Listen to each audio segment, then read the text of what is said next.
আকাশে আধিপত্যের লড়াইয়ে দীর্ঘদিন ধরে বিশ্বের দুই পরাশক্তির সবচেয়ে বড় প্রতীক হিসেবে বিবেচিত হয়ে আসছে যুক্তরাষ্ট্র ও রাশিয়ার কৌশলগত বোমারু বিমান। একটি দেশের সামরিক শক্তির অন্যতম প্রধান ভিত্তি হিসেবে পরিচিত এই যুদ্ধ বিমানগুলো শুধু প্রচলিত অস্ত্র নয়, প্রয়োজনে পারমাণবিক অস্ত্র বহনের সক্ষমতা রাখে। কিন্তু এমনই দুই শক্তিশালী বোমারু বিমান একই দিনে দুর্ঘটনায় ধ্বংস হয়ে যাওয়ার ঘটনা আন্তর্জাতিক প্রতিরক্ষা অঙ্গনে নতুন করে আলোচনার জন্ম দিয়েছে।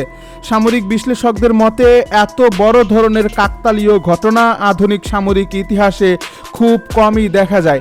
বিশ্বের দুই প্রতিদ্বন্দ্বী শক্তির দুই গুরুত্বপূর্ণ যুদ্ধ বিমান একই দিনে বিধ্বস্ত হওয়ায় প্রশ্ন উঠছে, এটি কি শুধুই যান্ত্রিক ত্রুটির ফল, নাকি এর পেছনে রয়েছে আরও বড় কোনো প্রযুক্তিগত বা পরিচালনাগত দুর্বলতা? প্রথম ঘটনাটি ঘটে যুক্তরাষ্ট্রের ক্যালিফোর্নিয়ায় অবস্থিত এডওয়ার্ডস এয়ার ফোর্স ঘাঁটির কাছে। নিয়মিত প্রশিক্ষণ ও পরীক্ষামূলক উড্ডয়নের অংশ হিসেবে আকাশে ওঠে মার্কিন বিমান বাহিনীর একটি কৌশলগত বোমারু বিমান। উড্ডয়নের অল্প সময়ের মধ্যেই বিমানে অস্বাভাবিক যান্ত্রিক সমস্যা দেখা দেয়। পাইলট পরিস্থিতি সামাল দেওয়ায় সর্বোচ্চ চেষ্টা করলেও দ্রুত পরিস্থিতির অবনতি ঘটে। শেষ পর্যন্ত বিশাল আকৃতির বিমানটি নিয়ন্ত্রণ হারিয়ে মরুভূমি এলাকায় আশ্রয় পড়ে। মুহূর্তের মধ্যেই বিস্ফোরণ ও আগুনে পুরো এলাকা ঢেকে যায়। উদ্ধারকারী দল দ্রুত ঘটনাস্থলে পৌঁছালেও বিমানের ব্যাপক ক্ষতির কারণে উদ্ধার অভিযান ছিল অত্যন্ত কঠিন। দুর্ঘটনার পর মার্কিন সামরিক কর্তৃপক্ষ সঙ্গে সঙ্গে তদন্ত শুরু করে এবং পুরো বহরের নিরাপত্তা ব্যবস্থা পুনর্মূল্যায়নের সিদ্ধান্ত নেয়। এই দুর্ঘটনার খবর আন্তর্জাতিক সংবাদ মাধ্যমে ছড়িয়ে পড়ার আগেই বিশ্বের আরেক প্রান্ত থেকে আসে আরও একটি চাঞ্চল্যকর সংবাদ। রাশিয়ার সাইবেরিয়া অঞ্চলে নিয়মিত প্রশিক্ষণ মিশনে থাকা একটি কৌশলগত বোমারু বিমান হঠাৎ করে যান্ত্রিক সমস্যায় পড়ে। কয়েক মিনিটের মধ্যেই বিমানটির উচ্চতা দ্রুত কমতে শুরু করে। পরিস্থিতি নিয়ন্ত্রণের বাইরে চলে যাওয়ায় পাইলট জরুরি ব্যবস্থা গ্রহণ করেন। শেষ মুহূর্তে 4 জন ক্রু সদস্য সফলভাবে ইজেকশন সিস্টেম ব্যবহার করে বিমান থেকে বেরিয়ে আসতে সক্ষম হন। কিছুক্ষণের মধ্যেই বিমানটি নির্জন বনাঞ্চলে বিধ্বস্ত হয়ে আগুনে পুড়ে যায়। যদিও মানবিক ক্ষয়ক্ষতি এড়ানো সম্ভব হয়েছে, তবুও সামরিক দৃষ্টিকোণ থেকে এটি রাশিয়ার জন্য একটি বড় ধাক্কা হিসেবে বিবেচিত হচ্ছে। বিশ্লেষকদের মতে এই দুটি দুর্ঘটনা কেবল দুটি বিমান হারানোর ঘটনা নয়, বরং এটি দুই পরাশক্তির কৌশলগত সক্ষমতা ও দীর্ঘদিনের নির্ভরযোগ্যতার প্রশ্ন সামনে নিয়ে এসেছে। কারণ এই ধরনের বোমারু বিমান শুধু যুদ্ধ পরিচালনার জন্য নয়, বরং একটি দেশের প্রতিরোধ ক্ষমতা ও সামরিক বার্তা বিশ্ববাসীর কাছে পৌঁছে দেওয়ার অন্যতম গুরুত্বপূর্ণ মাধ্যম। কয়েক দশক ধরে এই বিমানগুলো আন্তর্জাতিক নিরাপত্তা ব্যবস্থার একটি গুরুত্বপূর্ণ অংশ হিসেবে বিবেচিত হয়ে আসছে। এর ফলে একই দিনে এমন দুটি দুর্ঘটনা বিশ্বজুড়ে প্রতিরক্ষা বিশ্লেষকদের গভীরভাবে ভাবিয়ে তুলছে। বিশ্বজুড়ে সামরিক বিশেষজ্ঞরা এখন দুটি ঘটনার মধ্যে কোনো যোগসূত্র রয়েছে কিনা তা নিয়েও আলোচনা করছেন। প্রাথমিকভাবে দুই দেশেই যান্ত্রিক ত্রুটিকে সম্ভাব্য কারণ হিসেবে বিবেচনা করলেও তদন্ত শেষ না হওয়া পর্যন্ত নিশ্চিতভাবে কিছু বলতে রাজি নয় কেউই। আধুনিক যুদ্ধ বিমানগুলোতে হাজার হাজার জটিল যন্ত্রাংশ একসঙ্গে কাজ করে। একটি ছোট প্রযুক্তিগত ত্রুটিও কখনো কখনো বিশাল দুর্ঘটনার কারণ হয়ে দাঁড়াতে পারে। তাই প্রতিটি তথ্য অত্যন্ত সতর্কতার সঙ্গে যাচাই করছেন তদন্তকারীরা। বিশেষজ্ঞদের মতে বিশ্বের সবচেয়ে উন্নত সামরিক প্রযুক্তিও শতভাগ ঝুঁকিমুক্ত নয়। নিয়মিত রক্ষণাবেক্ষণ, আধুনিকরণ এবং নিরাপত্তা যাচাইয়ের পরও দীর্ঘদিন ব্যবহৃত যুদ্ধবিমানগুলোতে অপ্রত্যাশিত ত্রুটি দেখা দিতে পারে। বিশেষ করে বহু বছর ধরে পরিচালিত কৌশলগত বোমারু বিমানগুলোর ক্ষেত্রে প্রতিটি যন্ত্রাংশের উপর অত্যন্ত বেশি চাপ পড়ে। এর ফলে সামান্য ত্রুটিও বড় ধরনের বিপর্যয়ে রূপ নিতে পারে। এই দুটি দুর্ঘটনা সেই বাস্তবতাকেই আবারও সামনে নিয়ে এসেছে। মার্কিন প্রতিরক্ষা বিশ্লেষকদের একাংশ মনে করছেন দুর্ঘটনার পর যুক্তরাষ্ট্র তাদের কৌশলগত বোমারু বহরের রক্ষণাবেক্ষণ ও নিরাপত্তা ব্যবস্থা আরও কঠোরভাবে পর্যালোচনা করবে।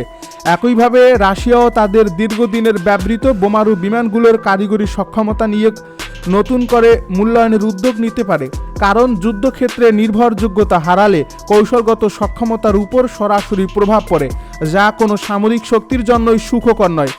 এদিকে আন্তর্জাতিক সামরিক পর্যবেক্ষকেরা বলছেন এই ধরনের দুর্ঘটনা ভবিষ্যতের প্রতিরক্ষা পরিকল্পনাতেও গুরুত্বপূর্ণ প্রভাব ফেলতে পারে।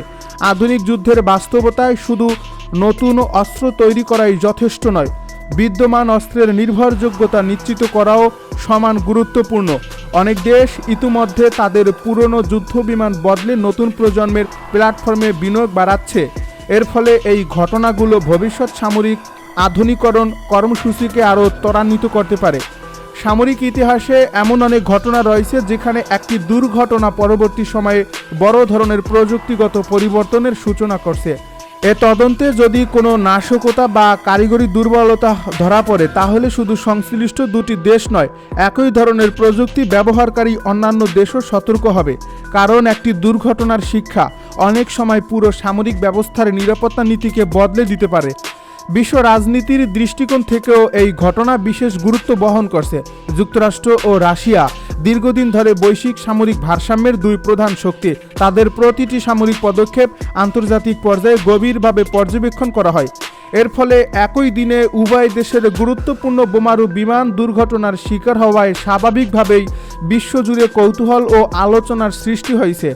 যদিও এখন পর্যন্ত কোনো ধরনের নাশকতা বা বাহ্যিক হামলার প্রমাণ প্রকাশ করা হয়নি, তবুও তদন্ত শেষ না হওয়া পর্যন্ত নানা ধরনের জল্পনা কল্পনা চলতেই থাকবে। প্রতিরক্ষা বিশেষজ্ঞরা মনে করছেন এই ঘটনা আবারও প্রমাণ করছে যে আধুনিক প্রযুক্তি যত উন্নতই হোক, শতভাগ নিরাপত্তার নিশ্চয়তা দেওয়া সম্ভব নয়। উন্নত সেন্সর, কৃত্রিম বুদ্ধিমত্তা ভিত্তিক পর্যবেক্ষণ ব্যবস্থা এবং অত্যাধুনিক নিয়ন্ত্রণ প্রযুক্তি থাকা সত্ত্বেও একটি যান্ত্রিক ত্রুটি মুহূর্তের মধ্যে বহু কোটি ডলারের সামরিক সম্পদ ধ্বংস করে দিতে পারে। তাই ভবিষ্যতে আরও উন্নত নিরাপত্তা ব্যবস্থা এবং নিয়মিত প্রযুক্তিগত মূল্যায়নের উপর গুরুত্ব বাড়বে বলেই ধারণা করা হচ্ছে। ইরানের ভাষ্য অনুযায়ী তাদের প্রতিরোধী শেষ পর্যন্ত কূটনৈতিক আলোচনার পথ খুলে দিয়েছে। ইরানি কর্মকর্তারা আরও দাবি করেন, সামরিক শক্তি, আঞ্চলিক প্রভাব এবং শক্তি কৌশলগত পরিকল্পনার সমন্বয় ঘটিয়ে তারা এমন এক বাস্তবতা তৈরি করেছেন যা উপেক্ষা করা যুক্তরাষ্ট্রের জন্য সম্ভব ছিল না। তাদের মতে যুদ্ধক্ষেত্রে সরাসরি শক্তি প্রদর্শনের পাশাপাশি রাজনৈতিক ও কূটনৈতিক ক্ষেত্রেও ইরান নিজেদের অবস্থান দৃঢ়ভাবে তুলে ধরছে। এ কারণেই তারা বর্তমান চুক্তিকে নিজেদের কৌশলগত বিজয়ের অন্যতম বড় উদাহরণ হিসেবে উপস্থাপন করছে। যুদ্ধ পরিস্থিতি শুরু হওয়ার আগেই ইরান একাধিকবার কঠোর সতর্কবার্তা দিয়েছিল। দেশটির নেতৃত্ব জানিয়েছিল কোনো ধরনের সামরিক হামলা হলে তার জবাব আগের যে কোনো সময়ের তুলনায় আরও কঠোর হবে। ইরানি গণমাধ্যমের ভাষ্যমতে সংঘাত শুরু হওয়ার পর সেই সতর্কবার্তার বাস্তব প্রতিফলন দেখা যায়। তারা দাবি করে বিভিন্ন ধাপে নেওয়া সামরিক ও কৌশলগত পদক্ষেপের মাধ্যমে প্রতিপক্ষের উপর ধারাবাহিক চাপ সৃষ্টি করা হয় এবং সংঘাতকে নিজেদের অনুকূলে নিয়ে যাওয়ার চেষ্টা চালানো হয়। ইরানের সমর্থক বিভিন্ন সূত্র আরও দাবি করে আঞ্চলিক প্রতিরোধ জোটকে সক্রিয় রাখার পাশাপাশি গুরুত্বপূর্ণ সামুদ্রিক রুট, সামরিক ঘাঁটি এবং কৌশলগত এলাকাগুলোকে কেন্দ্র করে পরিকল্পিত পদক্ষেপ নেওয়া হয়। তাদের বক্তব্য অনুযায়ী এসব পদক্ষেপের লক্ষ্য ছিল প্রতিপক্ষের সামরিক সক্ষমতা কমিয়ে আনা এবং আন্তর্জাতিক অঙ্গনে চাপ সৃষ্টি করা।